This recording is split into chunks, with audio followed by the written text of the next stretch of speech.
facilitaros el vídeo y que así podáis recordar algún tema que en un momento dado pueda plantearos alguna duda, ¿no? Con independencia de que, como siempre, podáis consultar todas las veces que necesitéis, ¿vale? Yo creo que lo primero de todo sería el ver un poco en qué nos estamos basando. La metodología de Design Thinking que nosotros estamos siguiendo es esta que tiene la estructura de doble rombo, con lo cual vamos a empezar ahora mismo en un periodo de mapear, que es la sesión que vamos a ver hoy. Yo espero que en 45 minutos podamos tenerlo completamente visto, ¿no? Es decir, es momento de crear, es momento de abrir la mente y de no seleccionar, y esto hay que insistírselo mucho a nuestros alumnos. Es decir, ellos tienen un vicio de discutir todas las cosas y parece como que no terminan de avanzar, cuando es momento de recoger ideas. Luego habrá otros momentos de ir seleccionando esas ideas, de validar cuáles se ajustan más a nuestras necesidades, a lo que buscamos y cuáles dejamos por descartadas. De hecho, hay un periodo donde vamos a establecer al final de la investigación, vamos a establecer al final del mapeo unas hipótesis que luego en el periodo de investigación tendremos que comprobar si esas hipótesis son ciertas o no son ciertas, si solo residen en nuestra mente o realmente están en la mente de nuestro cliente principal, que es lo que estamos buscando, ¿no? Entonces, tras este periodo de mapeo, tendremos un periodo de investigación donde verificaremos todas las hipótesis que hemos recogido de analizar el entorno que nos rodea y de observar a nuestros clientes para aquí establecer lo que es el desafío del diseño, donde vamos a empezar a concentrar los focos de interés, cuáles son los problemas reales que tiene mi cliente, cuáles son sus necesidades, cuáles son sus deseos, qué es lo que está buscando el cliente. Y luego a partir de ahí tendremos el periodo de prototipar y ahí estamos en un periodo de construir de nuevo. Y en ese periodo de construir, pues es otro momento donde en lugar de ir reduciendo las ideas, es momento de aportar, de crear, de sumar, y es momento de abrir la mente y ver posibilidades diferentes. Luego ya sí que nos encontraremos en un momento donde ya tendremos que volver a concretar y por eso el rombo empieza a cerrarse nuevamente, porque necesitamos ya ir matizando qué ideas en concreto son las que vamos a llevar en nuestro prototipo. Que no significa que todas las ideas que no recojamos en el prototipo las descartemos. Sí que es cierto que en este momento a lo mejor tenemos que priorizar y tenemos que seleccionar unas sobre otras, pero no significa que esas ya se quedan en el olvido y ya no van a tener utilidad. Estamos hablando que los productos tienen versiones de refresco, tienen nuevas versiones donde van incorporando nuevas posibilidades, nuevas ofertas para nuestros clientes. Bueno, pues esas ideas que se quedan ahí en el tintero, unas antes, otras después, pueden ser válidas para ir creando esas nuevas versiones del producto en un momento dado. Y luego a partir de ahí ya entraríamos en esa fase de testeo, que es la fase que nosotros no desarrollamos ahora mismo dentro de Bicreando. Sí que está la intención de que se desarrolle, de hecho, posiblemente este año ya vamos a empezar a financiar algún prototipo de los que salgan al final seleccionados por el jurado. Tampoco muchos, pero al menos un par de ellos, 2, 3 prototipos sí que queremos el poderlo financiar a través del Centro de Empresas e Innovación y darles ya una forma más real a ese prototipo, ¿no? Que no se quede solo en una idea. Dicho esto, os comparto mi pantalla.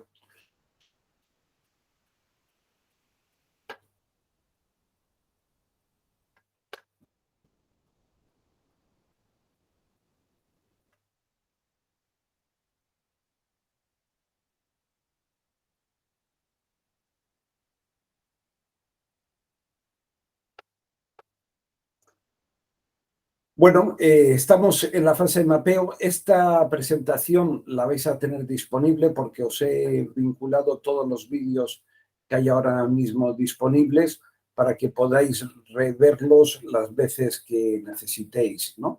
Es decir, lo primero sería el tener claro qué es la fase de mapeo. La fase de mapeo nos lleva a analizar el entorno que nos rodea, y a partir de ese análisis del entorno sacar las necesidades de nuestros clientes. El gran problema muchas veces del emprendimiento es que se construye sobre falsas hipótesis que el propio emprendedor se las está creando. Es decir, es muy habitual en escuchar a emprendedores que dicen, oye, este producto, ¡buah!, me lo van a quitar de las manos, ¿no? Y luego la realidad es otra muy diferente, y es que no termina de encajar en el mercado, no termina los clientes de ver ese producto como respuesta a sus necesidades, o no terminan de ver esa experiencia de cliente que habíamos diseñado como una experiencia atractiva para el cliente, ¿no? Con lo cual, pues hemos hecho una inversión enorme, que es lo que estamos intentando evitar, el hacer una inversión sin tener una seguridad de eso que estamos haciendo, qué sentido tiene y si realmente da respuestas concretas a las necesidades de los clientes. Dicho esto, nos encontramos que en el mapeo vamos a tener 3 itinerarios. La innovación en el producto, podemos innovar en la experiencia de cliente o podemos innovar en el modelo de negocio. Cuando innovamos en el producto, lo que vamos a ver es el dar con un producto en concreto respuestas reales a necesidades concretas de nuestro cliente. Pero tenemos que crear el producto. En cambio, en la experiencia de cliente partimos de que el producto ya existe, pero hay que trabajar de qué manera podemos recrear el uso de ese producto, el engagement con el cliente, de qué manera se puede recrear para que el cliente se encuentre más identificado todavía con el producto. Es decir, cuando uno va a comprar un par de zapatos, no es simplemente el que necesito unos zapatos porque se me ha roto el zapato que tenía.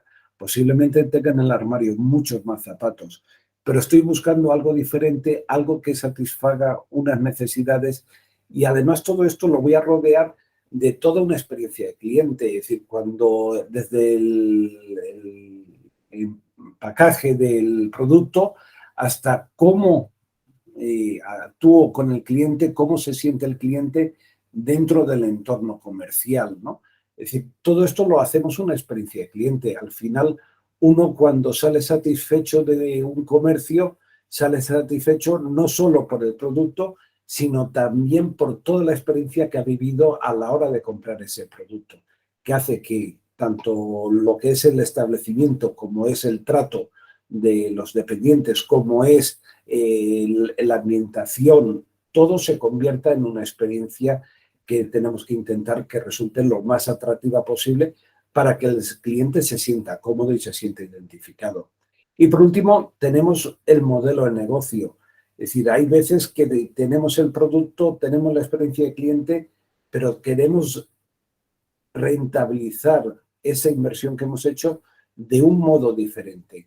La monetización que se tiene sobre el producto, sobre la experiencia de cliente, también puede sufrir una serie de cambios que hagan que lo planteemos de un modo diferente. Bueno, pues estaríamos hablando del modelo de negocio.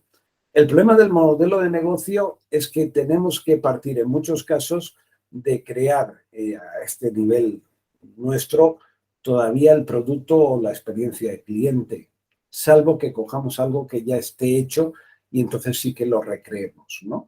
Pero si no, nos va a tocar un trabajo doble de crear ese producto o esa experiencia de cliente previamente. Dicho esto, los puntos verdes que tenéis es porque vais a tener vinculados los vídeos, ¿vale? Podéis directamente acceder a esos vídeos. En cualquier caso, todos los materiales los tenéis disponibles en la página web del Centro de Empresas e Innovación. Tenéis todos los vídeos. Si yo ahora pincho, es decir, estos vídeos son los que van enlazados en las diferentes presentaciones que vayamos viendo, tanto de mapeo como de investigación como de prototipado. con lo cual podéis acceder por los dos caminos.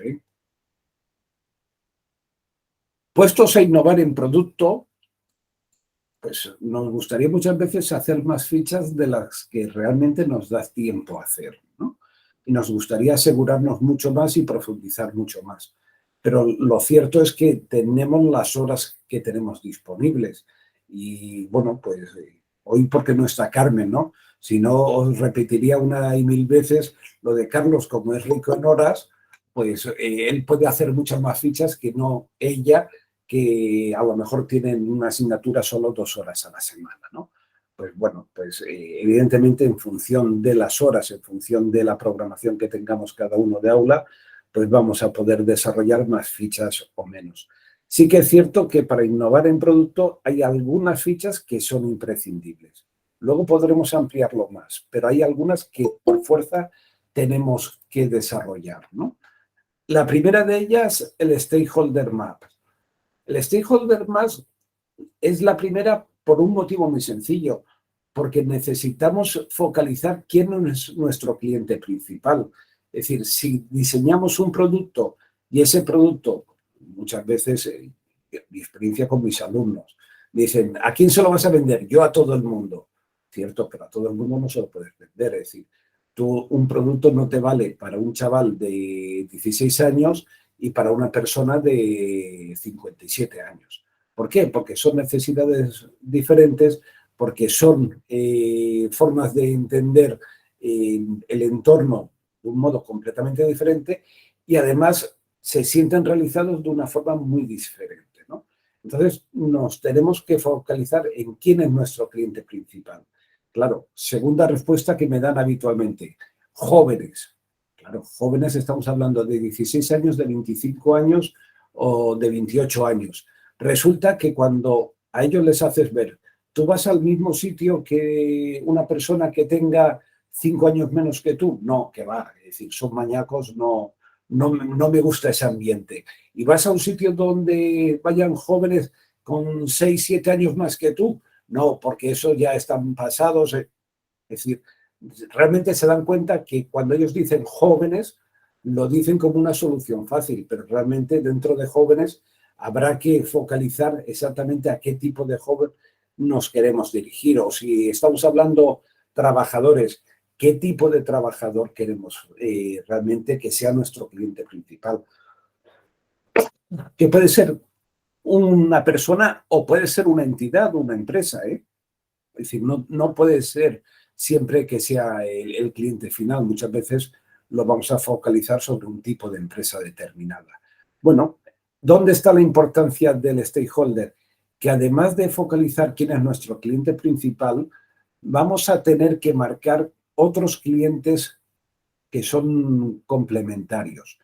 ¿Y por qué es importante marcar las relaciones con esos clientes? Porque todo el trabajo que en un momento dado se hace para un cliente principal, si hay clientes que son secundarios y están vinculados al cliente principal, toda acción que hagamos tiene también una trascendencia hacia ellos. Con lo cual, en el momento de acometer nuevamente el proceso, pues nos daríamos cuenta que parte de la inversión que se ha hecho a nivel de trabajo, a nivel de esfuerzo económico, también tiene su repercusión en esos otros clientes, que evidentemente no va a ser tan directo como sobre el cliente principal, pero sí que le está llegando unas ciertas influencias. ¿Por qué? Porque el cliente principal mantiene unas ciertas relaciones con esos otros clientes. A partir de ahí, una vez tengamos decididos quiénes son nuestros clientes y sobre todo quién es nuestro actor principal, llegará el momento de pensar que habrá que identificar todas las características de ese cliente y hay que localizar todos los posibles agentes que intervienen dentro de este mapa, ¿no? Y además los tenemos que priorizar, es decir, no consiste en hacer simplemente una catarata de ideas de posibles clientes a los que les podamos vender, no. Tendremos que priorizar y tendremos que ver cuál realmente tiene mayor importancia para nosotros y cuál no tiene mayor importancia. Entre otras cosas, porque al final yo tengo que seleccionar el cliente Y seleccionar el cliente significa seleccionar un trozo de la tarta del mercado. No voy a vender a todo el mercado. Ojalá todo el mercado me comprase. Pero voy a, sobre todo, a focalizar sobre ciertos clientes del mercado y a esos les voy a dirigir los mensajes, a esos les voy a dirigir las características que yo quiero incorporar en mi producto, porque son los que me van a decir qué necesidades concretas tienen ellos, ¿no? Son los que me voy a fijar en sus niveles de interés, cuáles son sus motivaciones para comprar y de qué manera se relacionan entre ellos. Dicho esto, con toda esa información nos encontramos que tenemos que empezar a trabajar otra ficha, que es la ficha de persona. Y la ficha de persona lo que nos va a permitir es profundizar sobre las características de mi cliente fundamental. Y entonces me encuentro que necesito primero personalizar el cliente. No puedo hablar del cliente en abstracto. El cliente le tengo que poner nombre y apellidos y lo tengo que identificar con necesidades concretas que tiene ese cliente. Cuidado que esto es peligroso. Y es peligroso porque nos podemos caer en el error de inventarnos un cliente para salir del paso. A mí me ha pasado con equipos que, bueno, pues lo resolvemos en una hora y nos inventamos un cliente. Claro, nos podemos inventar el cliente. Ahora, ¿ese cliente realmente existe o me lo estoy inventando? Porque si no he hecho la investigación necesaria y yo voy dándole características a un cliente que yo supongo que debe existir, luego me encontraré en muchos casos que ese cliente no existe. Cuando yo vaya a comprobar si mis hipótesis son ciertas, ¿con quién tengo que comprobar esas hipótesis? Con este tipo de cliente, con el cliente que yo he definido. Claro, si me encuentro que el cliente no existe, pues difícilmente voy a poder validar todas las hipótesis que yo haya creado. Entonces, es necesario que se haga una investigación, pero una investigación que sea realmente seria, que no sea, vamos a hacer un trabajo de imaginación, una persona de 38 años y que le gusta salir de fiesta todos los días y que no tiene ninguna obligación. Nos encontramos que una persona de 38 años, pues en la mayoría de los casos tendrá un trabajo, con lo cual tiene obligaciones. En la mayoría de los casos posiblemente tenga una pareja o tenga una familia o tenga algún tipo de vínculo que le obligue a ciertas cosas, con lo cual no podemos crearnos nosotros un personaje que sea irreal, ¿no? Tenemos que buscar el personaje que realmente sea el cliente que necesita ese producto al que yo voy a crear, ¿no? Y entonces dentro de esa persona me voy a encontrar con una serie de datos que voy a tener que resolver, ¿no? Es decir, ¿qué edad tiene? ¿Tiene familia o no tiene familia?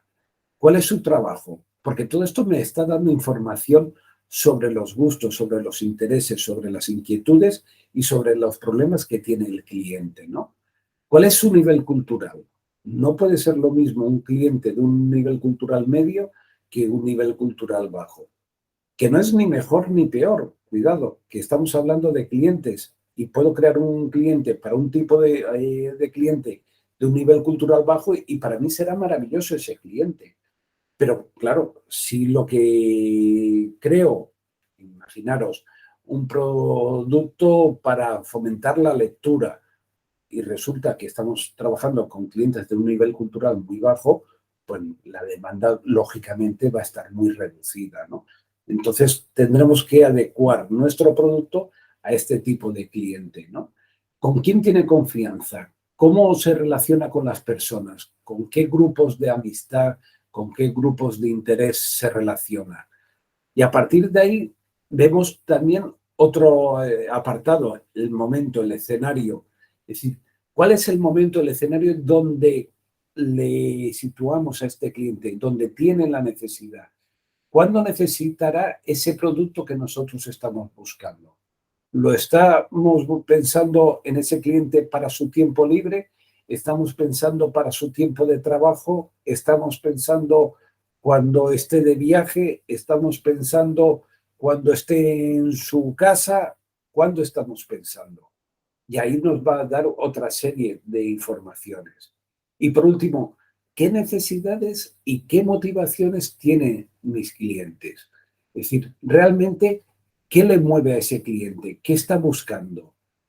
¿Cuál es su interés?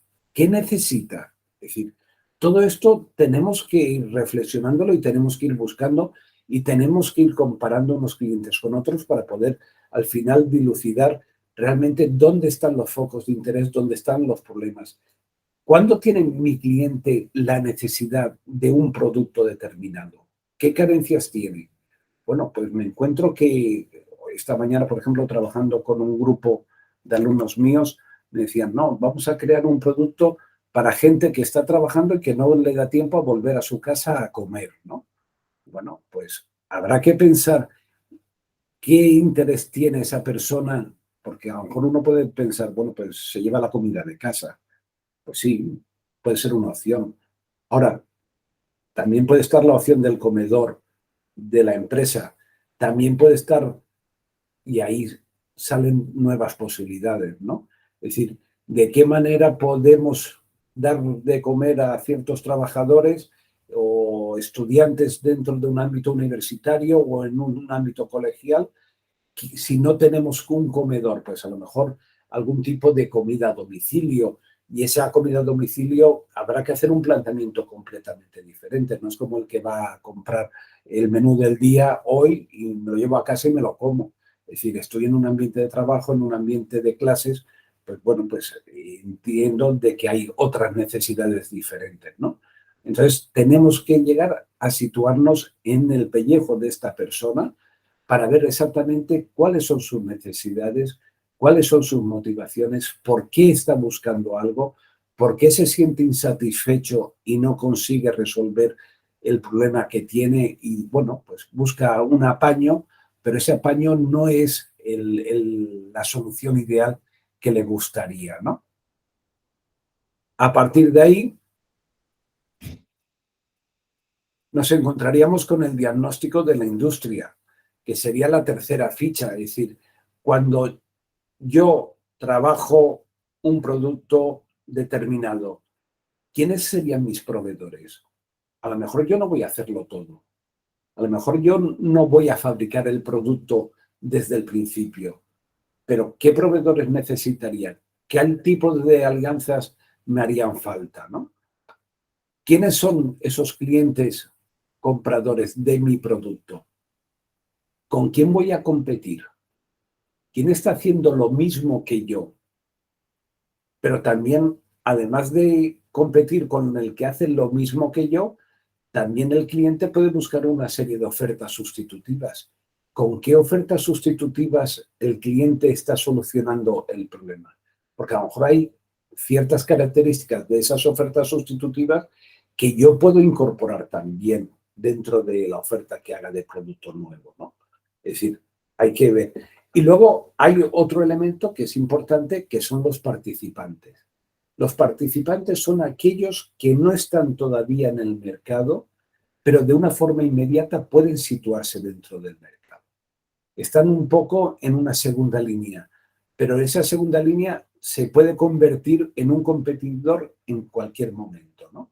Falta un último paso, pero está ahí. No es que, digamos, ahora aparecido de la nada, no, no. Estaba ya ese participante dentro del mercado y estaba investigando y estaba buscando alternativas y buscando el modo de dar soluciones a las necesidades del cliente, que es al fin y al cabo lo mismo que yo estoy haciendo. Yo en este momento, digamos que sería un participante más dentro del mercado, ¿no? Pues, ¿qué otros participantes hay dentro del mercado? A partir de ahí, yo tengo una visión de conjunto de mi mercado y sé con quién me voy a tener que debatir y con quién voy a tener que luchar para situar ese producto nuevo sobre el que yo estoy innovando, ¿no? Con esto podríamos hacer el mapeo y a partir de aquí estableceríamos hipótesis que son la deducción de qué cosas entendemos nosotros que necesita mi cliente. Y a partir de ahí podríamos empezar ya una fase de investigación con respecto a la innovación del producto. ¿Y en qué consistiría esa investigación? En verificar si esas suposiciones que yo he establecido, si son ciertas o no son ciertas. Y me encontraré que unas posiblemente sean ciertas y otras no. Bueno, pues tendremos que ir descartando y vamos simplificando y vamos reduciendo el número de hipótesis que nos planteábamos al principio, ¿no? Pero es necesario realizar ese proceso de ir reduciendo e ir deduciendo realmente cuáles son las necesidades que tiene realmente el cliente.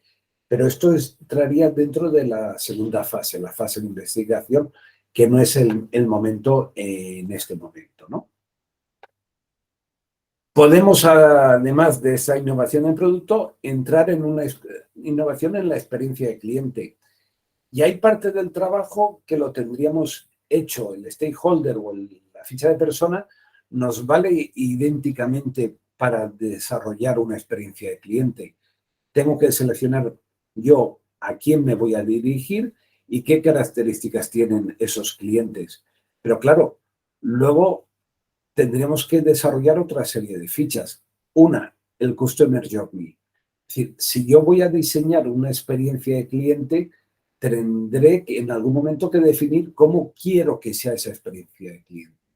Cómo quiero que el cliente se aproxime a mi producto, a mi punto de venta, cómo quiero que actúe, ¿no? Pero tengo que prestar atención al antes, al durante y al después. Es decir, ¿cómo va a conocer la experiencia de cliente antes de llegar? ¿Cómo se lo voy a dar a conocer? ¿Cómo le voy a hacer atractivo? ¿Cómo lo voy a atraer?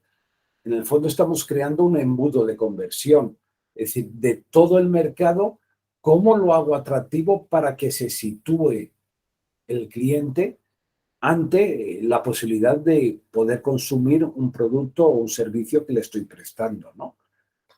Sería el antes. El durante, ¿qué voy a hacer de diferente?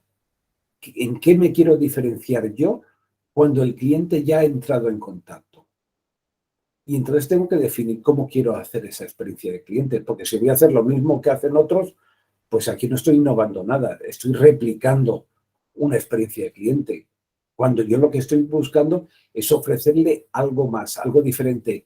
Ese efecto wow que muchas veces se habla, es el momento de plantearlo. Es decir, ¿yo cómo voy a sorprender al cliente? ¿Cómo le voy a llamar la atención de forma que diga, ostras, no me lo esperaba? Pero lo voy a sorprender gratamente. Que diga, es que esto no me lo ofrecen en otro sitio, ¿no? Pues bueno, ese es el durante. Y el después. ¿Cómo voy a prolongar la experiencia del cliente una vez salga del punto directamente de acción? ¿Cómo lo va a recordar el momento? ¿Por qué? Porque ese recordar el momento es una parte importante de la difusión, es el boca a boca, es el contar a los demás dónde he estado, qué he hecho, cómo me he sentido. Si he conseguido durante su experiencia sorprenderle, el después para mí es interesantísimo, porque quiero que lo cuente, que se entere todo el mundo cómo se ha sentido mi cliente. Ahora, si mi cliente no se ha sentido satisfecho, el después es preferible evitarlo, ¿no? Que no cuente cómo se ha sentido. Pero evidentemente lo que estamos buscando es sorprender al cliente. Bueno, pues, ¿cómo vamos a conseguir que ese cliente después difunda su experiencia, cuente su experiencia, sea a través de redes sociales, sea en el boca a boca, sea en algún tipo de foro, pero que cuente cómo ha sido esa experiencia, ¿no? Es importante. Y luego hay una ficha que a mí me gusta y además a los chavales les suele resultar bastante sencilla, que es el análogos y el antílogos.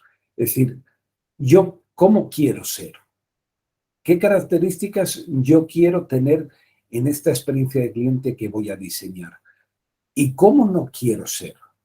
Porque muchas veces, si le preguntamos directamente a los chavales, ¿cómo queréis hacerlo? No os lo sé. Se quedan bloqueados. Pero en cambio, si dices, dime características, ¿a quién te gustaría parecerte? Y entonces ahí sí que empiezan a sacar fácilmente ideas, ¿no? ¿A quién no te gustaría parecerte? ¿Cómo no te gustaría sentirte?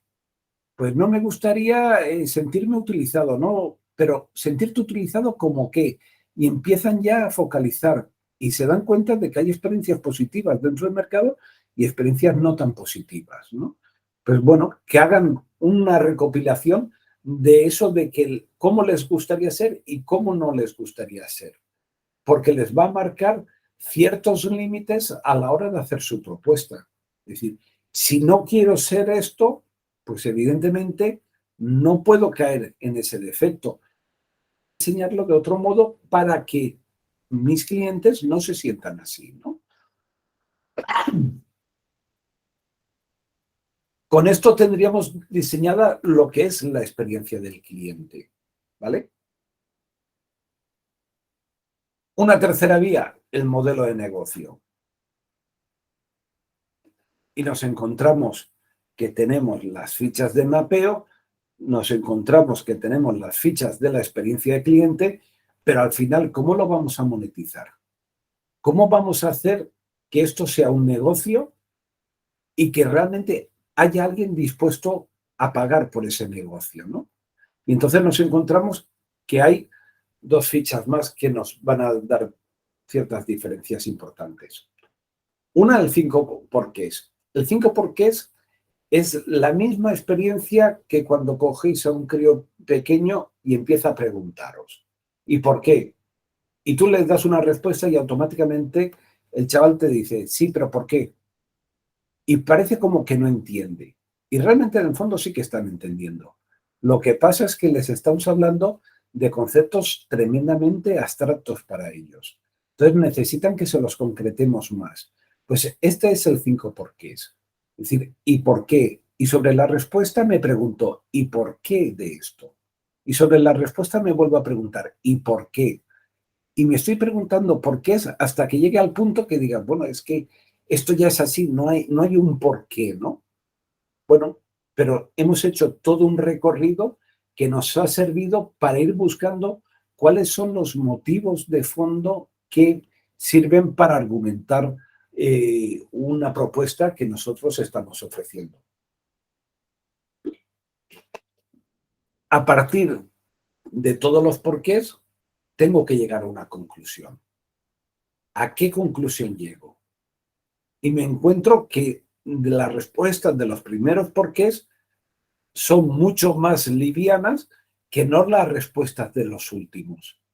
Pues al final tengo que llegar a una serie de conclusiones. ¿Qué elementos son fundamentales? Y de aquella idea que había partido, ¿a dónde estoy llegando? Y tengo que hacer un proceso de reflexión para saber exactamente dónde estriba realmente el interés, dónde está el valor auténtico de la propuesta que le estoy haciendo al cliente, ¿no?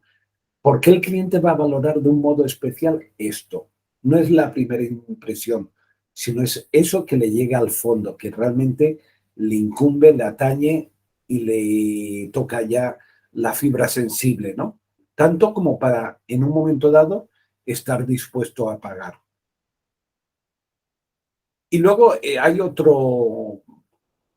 otra ficha que es interesante, el que la hagan, que es el DAFO. El DAFO me imagino que todos lo conoceréis, las debilidades, fortalezas, amenazas y oportunidades.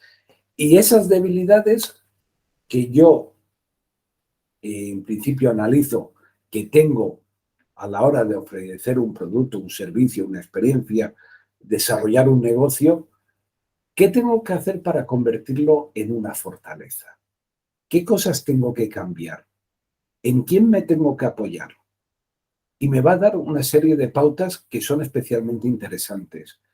Y esas amenazas que yo soy consciente que tengo, que en cualquier momento alguien puede venir y buscar lo que yo no le puedo solventar, ¿cómo lo convierto en una oportunidad? ¿Cómo esa posibilidad de que alguien venga pidiéndome eso es mi oportunidad de poderle ofrecer algo que realmente le resuelva el problema, ¿no? Es decir, a partir de ahí nos encontramos que cuantas mayor sean las fortalezas, evidentemente mi número de oportunidades son mucho mayor.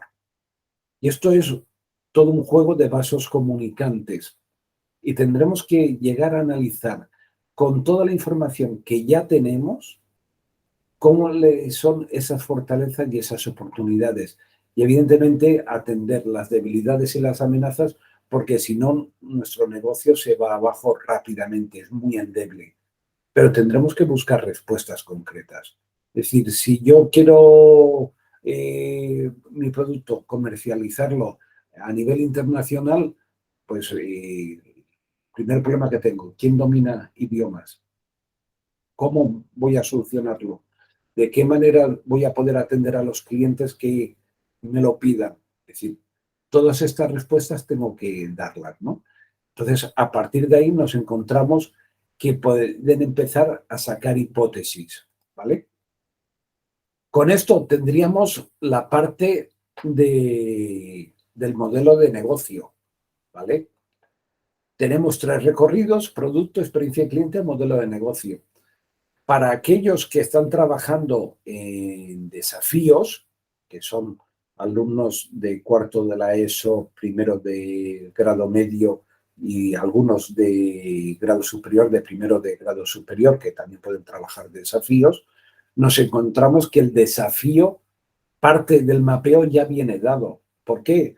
Porque nos están dando una información de partida, con lo cual a partir de ahí podemos empezar a establecer el mapeo. Es decir, si vamos pensando, por ejemplo, en el producto, en el desafío que plantea FEMPA, ¿no?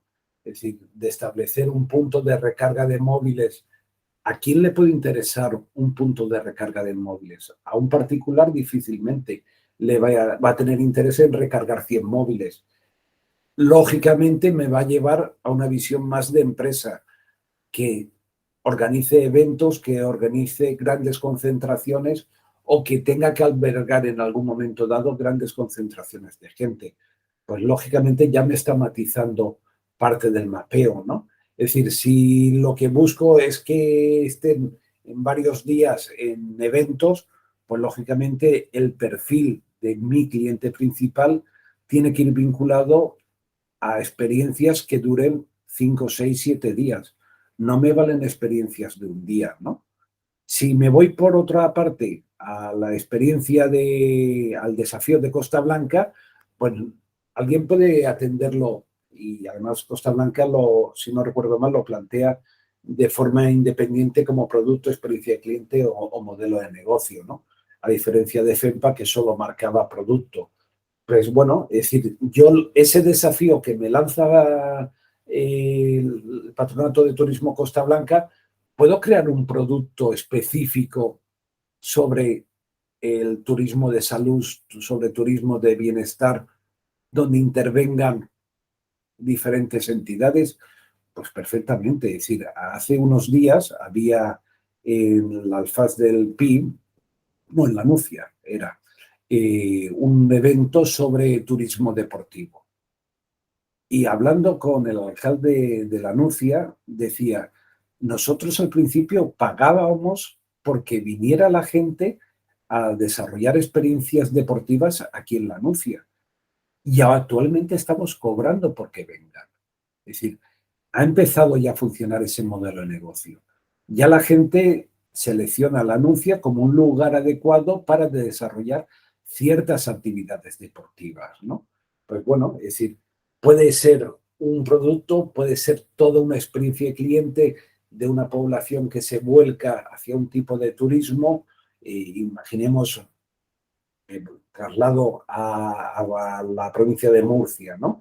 Es decir, si voy a Archena, pues es todo un pueblo que vive en torno a esa experiencia que tienen los clientes, a ese modelo de negocio de turismo de balneario, ¿no?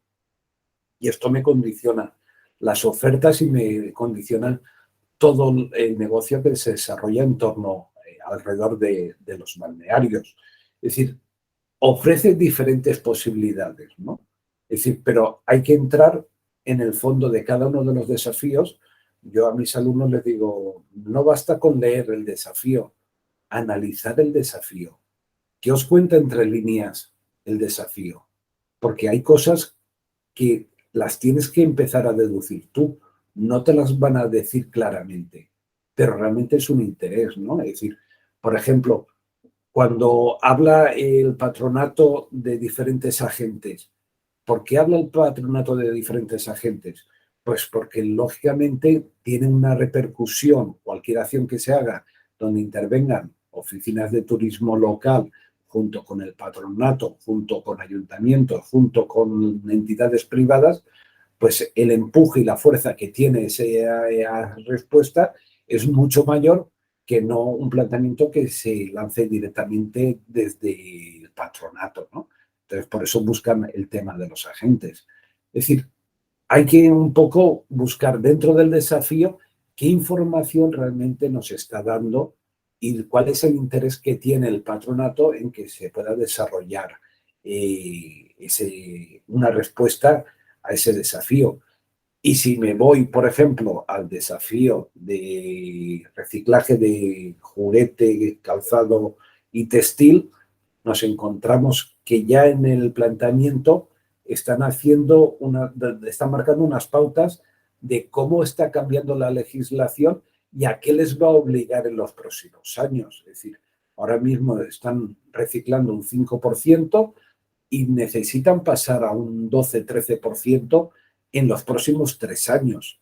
Si con todo el esfuerzo que se ha hecho solo reciclamos un 5%, algo estamos haciendo mal o algo tendremos que hacer de un modo diferente para conseguir que se recicle más del doble de lo que se está reciclando ahora mismo, ¿no? Y parte a lo mejor pasa por el diseño y por eso dejan la puerta abierta de que se puedan plantear cuestiones también de diseño, ¿no? Es decir, por ahí es un poco por donde van los desafíos y como entiendo yo de que habría que afrontarlos dentro de las diferentes posibilidades que tenemos, ¿no? Es decir, bien de innovación de producto, bien de experiencia de cliente, bien de modelo de negocio. ¿Vamos a poder hacer todas estas fichas y más fichas que hay? Pues seguramente no. Esa es la realidad.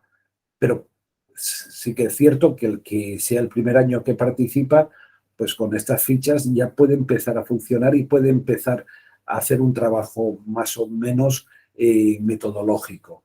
Aquel que lleve más tiempo, pues yo le animo a que se atreva a probar nuevas fichas. Y unas me responderán mejor y otras me responderán peor, pero me va a ir dando una experiencia que me va a ir enriqueciendo y que me va a permitir afrontar desafíos diferentes. Es decir, para mí es una aventura todos los años cuando empiezo con los de segundos cursos, porque aquí tienen libertad completa para definir qué sector económico y sobre qué quieren trabajar, si sobre producto, experiencia de cliente o modelo de negocio. Lógicamente, todo el proceso anterior lo que nos está permitiendo es probar fichas diferentes, ver qué información nos da, ver en cuáles se sienten más cómodos, ver en cuáles llegan a profundizar más y a partir de ahí ir haciendo una experiencia que luego lo revertimos sobre estos alumnos de segundos cursos donde te pueden sorprender con cualquier planteamiento en un momento dado, ¿no? Esto sería un poco la presentación de las fichas. Os repito, yo ahora, conforme terminemos la sesión, os voy a enviar el enlace a la presentación y tenéis vídeos y tenéis las fichas. Las fichas las podéis descargar perfectamente de la página del CEI, ¿vale? Tenéis también materiales, tenéis manuales, hay fichas resueltas para poder consultar en un momento dado, ¿no? Y bueno, pues a partir de aquí os dejo, si queréis preguntar cosas, comentamos y intentamos resolver.